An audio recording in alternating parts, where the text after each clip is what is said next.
Oswaldo, your ignition lock is repaired. Here is LED. It will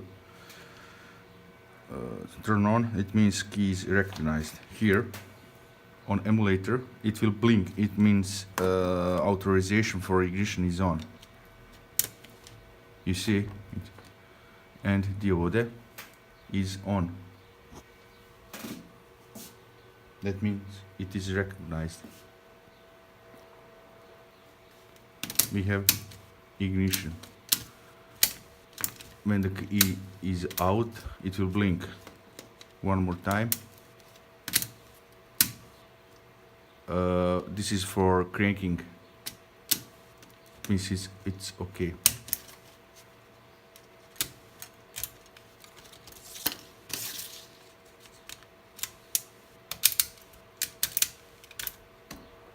Thank you.